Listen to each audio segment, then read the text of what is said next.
сегодняшнего дня мы начнем проходить с вами служебные части речи.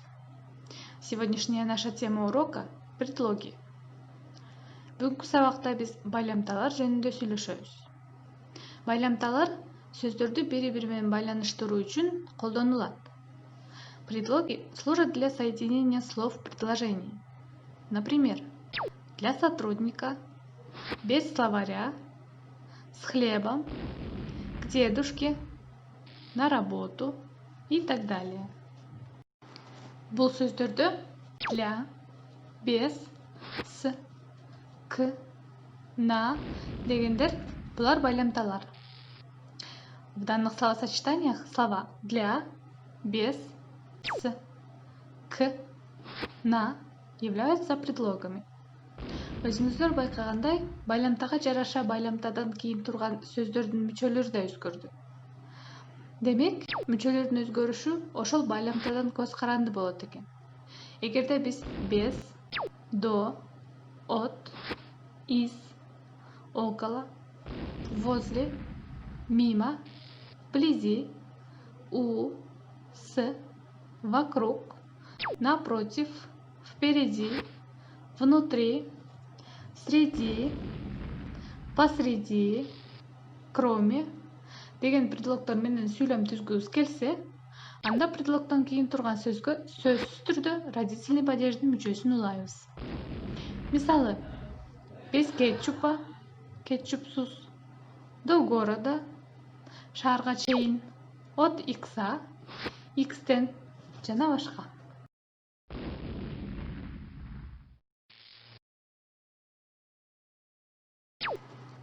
Эгерде к, ко, по, согласно, благодаря, соответственно, вопреки деген предлогдор менен сүйлөм түзгүбүз келсе, анда предлогдордон кийин турган сөзгө сөзсүз түрдө дательный падеждин мүчөсүн улайбыз.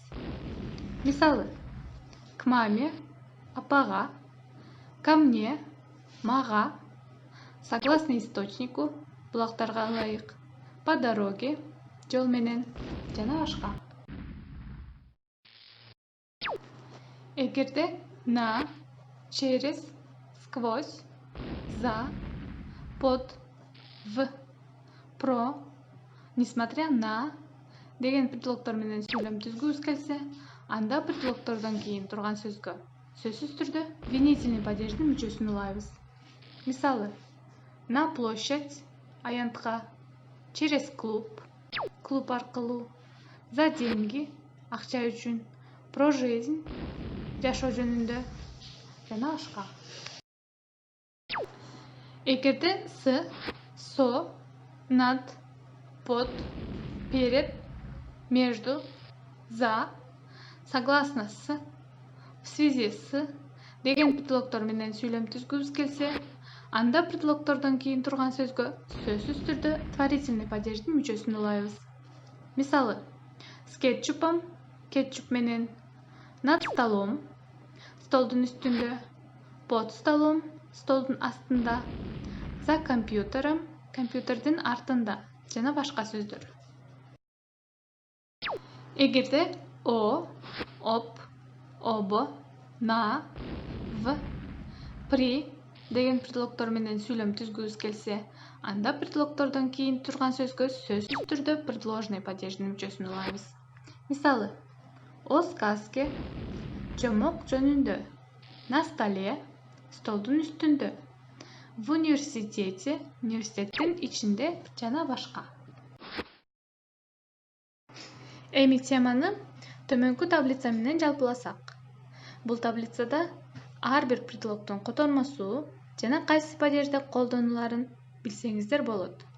Ал эми кийинки сабакта кайсы предлог кайсы учурда колдонуларын жана сөздөрдү предлогсуз айтса эмне болоору тууралуу айтып бермекчибиз.